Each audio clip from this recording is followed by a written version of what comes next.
안녕하세요. 오늘의 엄마 창업가 뮤직차일드 오세림 대표님을 소개합니다. 안녕하세요. 뮤직차일드 대표 오세림입니다. 뮤직차일드를 2018년도에 런칭했어요.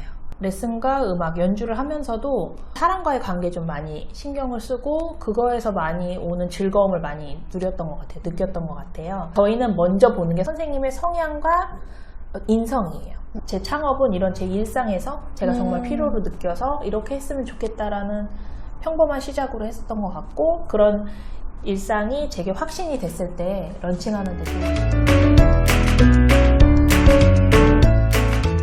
이렇게 창업을 하신 후에도 사실 생각대로 안 되는 경우가 너무 많으셨을 것 같아요.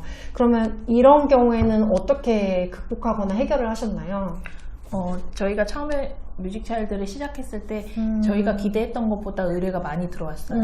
근데 저희가 넓은 지역을 목표로 한 게 아니라 좁은 지역을 목표로 하기도 했고, 그리고 저희 시스템이 어떤 동별 담당 선생님이 계셔서 그 동에 들어오면 무조건 다 그 선생님을 연결해드린 시스템이 아니라 아이의 니즈를 정확하게 파악하고 그 아이와 잘 맞을 것 같은, 아이에게 제일 잘 도움을 주실 것 같은 선생님을 보내드리는 시스템이기 때문에 아이의 니즈와 선생님의 니즈를 파악해서 매칭하는 데 시간이 조금 걸렸어요.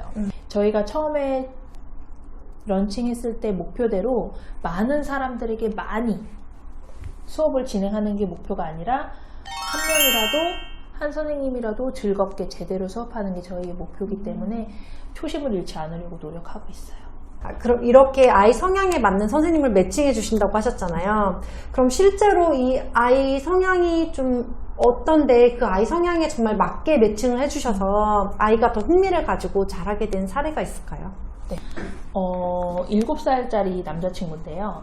피아노를 5살 때부터 2년 동안 배운 거예요. 근데 그동안 선생님이랑 잘 안 맞고 피아노에 흥미를 영 못 느껴서 시간은 시간대로 보내고 엄마도 아이도 괴로워하던 상태였거든요. 근데 이제 저희에게 의뢰를 주셨고, 저희가 아이를 정확하게 파악하고 어머니와 몇 차례 상담을 통해서 이런 선생님이 좋겠다 해서 선생님을 보내드렸어요. 근데 3개월이 채 되지 않아서 어머니한테 연락이 왔더라고요. 우리 아이가 피아노가 흥미가 드디어 붙었다는 거예요. 어떻게 이렇게 좋은 선생님을 보내주셨느냐. 저희가 어떤 대단한 노력을 해서가 아니라 아이에 대한 상황을 정확하게 파악하면 아이가 조금 더 즐겁게 잘 배울 수 있거든요. 그 아이 같은 경우는 학습이 굉장히 많았어요. 배우는 게 많았어요. 피아노 외에도? 네, 피아노 외에도.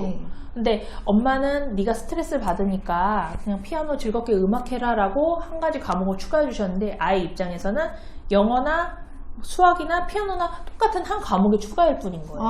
맞아. 그럴 수 있어. 네.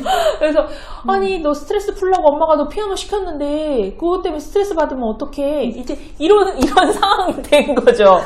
맞아. 완전 엄마의 관점에서는. 네. 그러니까 저 그동안 선생님들이 계속 가르치기만 하셨던 거예요. 근데 저희가 아이의 상황을 듣고 회의하면서 이 아이에게 지금 제일 필요한 것이 무엇인가 봤을 때 아이는 감정의 수용과 어떤 선생님이 자기의 이야기를 들어주기를 원하는 마음이 있었던 아이였던 거죠. 그래서 이 아이가 지금 피아노를 2년 동안 배웠기 때문에 배운 것도 아니고 안 배운 것도 아닌 그런 상황이었어요. 그래서 학습적인 기초도 잘 잡아주셔야 되지만 아이의 마음을 잘 수용해 줄 수 있는 선생님이면 좋겠다 해서 그런 선생님을 보내드렸거든요. 그랬더니 정말 거짓말같이 아이가 2달 정도 지났는데 2달에서 3달 사이에 스스로 피아노를 치고 싶어하고 악보를 스스로 가지고 오고 이 노래는 뭐냐 이렇게 관심을 보인 거예요. 그러니까 어머니께서 깜짝 놀라신 거죠. 그러니까 그런 케이스는 아이의 마음을 잘 읽어주었기 때문에 아이가 더 성장한 케이스라고 볼 수 있어요. 말씀처럼 이렇게 좋은 선생님을 모시고 또 아이 성향에 맞는 선생님을 매칭하는 일이 쉽지는 않거든요. 그래서 이런 과정을 계속 같이 해온 조력자나 공동창업자가 있으신가요?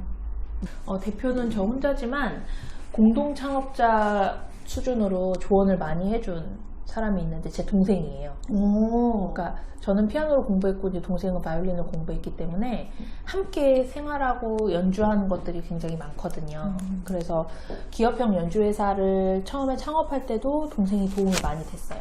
창업이라는 게 해야 될 일이 굉장히 많기 때문에 이제 연주자 관리나 프로그램 관리나 이런 것들이 이제 막 세부적으로 나뉘는데 동생이 많이 도움을 줬어요. 연주자 관리나 프로그램 관리 등. 저는 또 제가 대표로서 해야 될 일들이 있고요. 근데 방문 레슨 회사를 할 때는 동생도 동생이지만 저희 회사 선생님들이 도움이 정말 많이 됐어요. 그러니까 저희가 면접할 때 심층 면접을 통해서 선생님들을 뽑거든요. 근데 면접이 어떤 제가 일방적으로 질문하고 답을 듣는 게 아니라 선생님들 간에 저도 이제 선생님을 했었기 때문에 어떤 경험을 공유하다 보면 얻는 것들이 굉장히 많아져요. 그래서 선생님들의 조언도 듣고 저도 이야기하다 보면 배우는 것도 많고 또 그렇게 해서 선생님들을 뽑다 보니까 또 열정적으로 수업하시는 선생님들이 많으시거든요. 그러니까 회의 때도 아이디어를 제공해 주시고 경험을 나눠주시고 그래서 도움이 많이 되고 있어요. 그러면 이 레슨 매칭 회사인 뮤직차일드를 런칭하신 지 만 2년이 되신 네. 거잖아요. 네. 그동안에 수익은 예상한 만큼 나고 계신가요? 저는 사실 잘 모르는 입장에서 어떻게 보면 기업용 연주 회사에서 이제 연주를 그냥 매칭해 주시는 서비스가 더 품은 덜 들고 수익은 더 많을 것 같거든요. 근데 이런 레슨 회사는 아무래도 노력이 많이 들어가다 보니까 이게 어떻게 들어가는 노력 대비 수익은 어떠신지 그런 부분 좀 궁금해요. 저희가 뮤직차일드를 런칭한 지 얼마 되지 않아서 아직 많은 수입이 있는 건 아니에요. 그리고 저희 진행 상황상 갑자기 이제 많이 들어오거나 그럴 만한 상황도 아니고요. 근데 두 개의 장단점은 있어요. 일회성 단발성이고 또 수입은 많지만 들쑥날쑥하다는 점이 있고요. 방문형 회사 같은 경우는 지속성이 있지만 관리가 조금 어렵다는 장단점이 있는 것 같아요. 근데 수익은 둘 다 있고요. 그 수익을 조금 더 회사 시스템이나 그런 것들을 정비하는데 다시 재투자하고 있어요. 그러면 대표님의 올해 계획은 어떻게 되시나요? 일단 올해는 좀 새롭게 리뉴얼해서 시작된 시스템을 자리 잡게 할 계획이에요. 처음에 런칭하고 나서 우리의 이런 진심을 시장이 알아줄까, 사실 확신은 있었지만 이걸 또 시장이 알아줄까도 맞아. 저희가 확인을 해야 되는 부분이잖아요. 제가 2년 동안 운영하면서 느낀 건 정말 필요한 시스템이었고 아이들에게, 학부모님들에게, 선생님에게도 필요했었다는 걸 느꼈거든요. 그러니까 저희가 그냥 매칭해서 끝나는 게 아니라 1:1 전담 슈퍼바이저가 아이들의 수업을 관리하고 또 선생님도 관리하는 시스템을 갖고 있어요. 그래서 수업도 효율적으로 진행이 되고 학부모님의 어떤 믿음과 신뢰가 많이 쌓이고 있는 상태거든요. 그래서 이런 믿음과 신뢰 시스템을 바탕으로 해서 더 많은 아이들에게 좋은 선생님을 보내드리고 싶은 생각이 있어서 저희가 이제 새로운 시스템을 구축하고 있어요. 3월 말쯤 재오픈을 앞두고 있는데 뭐 힘들기도 하지만 긴장도 되고 설레는 마음도 있어요. 네, 그럼 3월말 오픈하는 홈페이지는 지금 아래 유튜브 영상 아래를 한번 펼쳐보시면 거기에 홈페이지 주소 있습니다. 네. 마지막으로 대표님께 창업은 어떤 의미인가요? 저는 능동이요. 네. 제 삶의 모토가 3가지예요. 성실, 긍정, 능동. 근데 저는 창업에 있어서 능동이 제 창업의 포인트라고 생각을 하고요. 어떤 사회적인 요구와 남편의 바람대로 그냥 수동적으로 그냥 주어진 레슨을 몇 개 하면서 아이를 키울 수도 있었던 제 삶이지만 저는 창업을 통해서 제 삶을 능동적으로 살고 있다고 생각을 해요. 그리고 오롯이 제 삶의 주인이 제가 된 것 같은 느낌을 받아요. 그래서 저는 능동이라고 생각해요. 지금까지 엄마 창업가 뮤직차일드 대표 오세림 대표님이셨습니다. 감사합니다. 감사합니다. 지금 나오는 곡은 오세림 대표님 공주님의 피아노 연주곡, 오세림 대표님이 직접 가르치신 이 귀여운 연주 감상하시면서 오늘도 육아와 함께 나 자신도 키워나가는 하루 되시길 바라겠습니다. 구독과 좋아요, 댓글로 여러분의 생각을 들려주세요. 감사합니다.